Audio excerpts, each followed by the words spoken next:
ખેડૂત ભાઈઓ, આપણા કપાસના અત્યારના જે ભાવો ચાલી રહ્યા છે અને અત્યારના દિવસોમાં બજાર, આપણો ખેડૂત પાસેનો માલનો સંગ્રહ અને મિલોની જરૂરિયાત, આ બધું મોટા ભાગે હેન્ડ ટુ માઉથ એટલે કે રોજે રોજ કમાઓ રોજે રોજ ખાઓ, આ સ્થિતિમાં અત્યારે આપણે છીએ. અને આ દિવસો હંમેશા આવા જ હોય એટલા માટે કે નવા પાકની આવકો નજીક આવી ગઈ છે અને જૂના માલની બજાર સુધી જવાની મર્યાદાઓ હોય છે, કારણ કે ખેડૂતો પાસે પણ માલ લગભગ ખૂટવામાં હોય છે અને વેપારીઓ પાસે પણ મોટા સ્ટોક નથી હોતા. એટલે એકંદર જોઈએ તો દરરોજની આવકો અને દરરોજની વપરાશના ધોરણે બજાર ચાલતું હોય છે. એટલે બહુ મોટી ઉછળકૂદના દિવસોમાં અત્યારે આપણે નથી.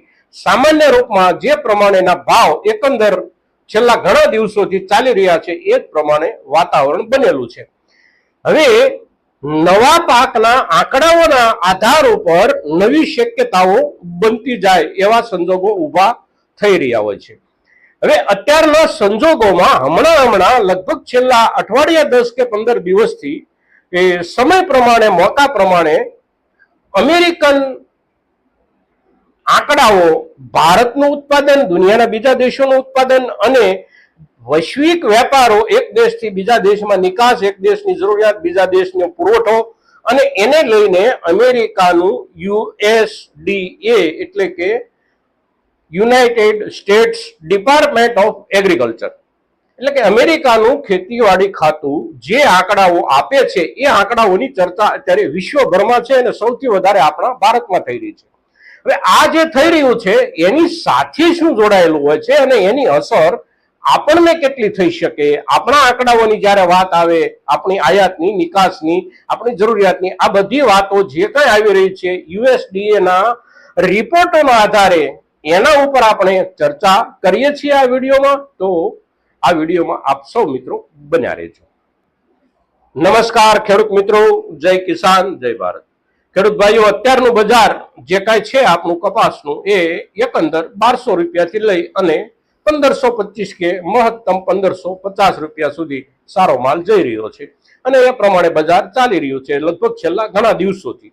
અત્યારે કોઈ નવો ફેરફાર, ન તો લાંબો ઘટાડો છે ન કોઈ વધારો છે, બજાર ચાલી રહ્યું છે. પણ ઉત્પાદન, આ વર્ષનું ઉત્પાદન, આ સૌથી અગત્યનો મુદ્દો અત્યારના સમયમાં આપણો ખેડૂતો માટેનો હોય છે.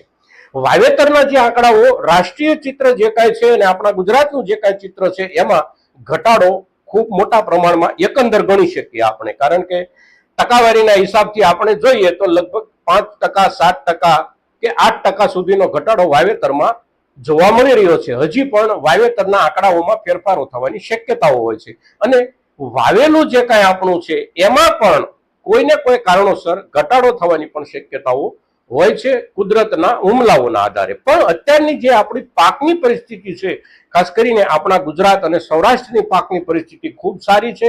અત્યાર સુધી આપણો પાક સારી રીતે જળવાઈ રહ્યો છે, કોઈ પણ પ્રકારનું મોટું નુકસાન કુદરતી કારણોસર નથી થયું અને તેથી છોડ વૃદ્ધિના હિસાબથી જે દર છોડનો વૃદ્ધિ દર હોવો જોઈએ એ પણ જળવાઈ રહ્યો છે અને ઉત્પાદનની જે આપણી ખેડૂત તરીકેની અપેક્ષા હોય એ અપેક્ષાનું ચિત્ર અત્યારે આપણા છોડ આપણને બતાવી રહ્યા છે.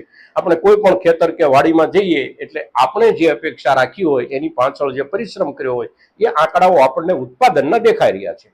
હવે આ જે ઉત્પાદનની સ્થિતિનું જે ચિત્ર આપણને ખેડૂત તરીકે દેખાય છે એ ચિત્રને દુનિયાના બાકીના દેશો જે આંકડાઓ એકઠા કરતા હોય અને આંકડાની રમતો રમતા હોય એ લોકોને કેવું દેખાઈ રહ્યું છે, તો એમને દેખાઈ રહ્યું હોય એ પણ અલગ હોય અને એ લોકો જે આપણા સુધી પહોંચાડે અથવા તો જેને પબ્લિક ડોમેનમાં મૂકે, જાહેરમાં જે આંકડાઓ મૂકે અને એ આંકડાઓની સાથે જે એનાલિસિસ મૂકે એટલે કે વિશ્લેષણો જે મૂકે એ વિશ્લેષણો મોટા ભાગે એક પ્રકારનો પોતાના હિતમાં ભ્રમ ફેલાવવાનો પ્રયાસ થતો હોય છે. ભારતમાં રૂની આયાતની જરૂરિયાત ઊભી થશે એવી વાત અત્યારે USDA ના વિશ્લેષકો કરી રહ્યા છે. કદાચ ભારતમાં રૂની આયાતની જરૂરિયાત ઊભી થાય એવા સંજોગો બની શકે, પણ એવું થાય તો પણ આપણા ભારતના ખેડૂતો તરીકે આપણને કોઈ નુકસાન નથી, આપણા માટે તો એ ફાયદાની સ્થિતિ છે. બહારથી માલની આયાત થાય એવા સંજોગો ઊભા થાય અને જરૂરિયાત ઊભી થાય તો આપણા સ્થાનિક માલના આપણને પૂરા પૈસા મળશે. પણ અમેરિકા કયા દેશને આયાત કરવી પડશે એવું જ્યારે કહે છે ત્યારે સૌથી પહેલા ભારતનું નામ એટલા માટે લે છે કે સૌથી વધારે કપાસ ઉત્પન્ન કરતા બે દેશો પૈકી આપણે બીજા ક્રમે છીએ ચાઇના પછી. એટલે બીજા ક્રમે હોવાના કારણે આપણી સ્થિતિ શું છે એના ઉપર બજારનો આધાર બનતો હોય છે, વૈશ્વિક બજારનો. અમેરિકા જે કપાસ પકવે છે એ કપાસ મોટા ભાગે અમેરિકા પોતે નિકાસ કરે છે. આપણે જે કપાસ પકવીએ છીએ એમાંથી મોટા ભાગનો કપાસ એટલે કે લગભગ 90% માલ આપણે પોતે વાપરીએ છીએ. આપણા ઉત્પાદનનો માત્ર 10-12-15% હિસ્સો નિકાસમાં જતો હોય છે. ક્યારેક બહુ સારી સ્થિતિ હોય અને વધારે નિકાસ આપણે કરતા હોઈએ એ જુદી વાત છે, પણ એવરેજ 10%, 12% કે 15% સુધી આપણી નિકાસ થતી હોય છે. એની સામે અમેરિકા જે માલ પકવે છે એ પોતાના પાકેલા માલના લગભગ 70% જેટલી નિકાસ અમેરિકા કરી નાખે છે. અને અમેરિકા જે નિકાસ કરે છે એ નિકાસની ગુણવત્તા ભારતના રૂની ગુણવત્તા કરતા ખૂબ નીચી હોય છે. અને એનું જે કારણ છે એ કારણ અમેરિકા મશીનરીથી કામ કરે છે. ઓસ્ટ્રેલિયાની સ્થિતિ પણ એ છે, કારણ કે ઓસ્ટ્રેલિયા પણ મશીનરીથી કામ કરે છે.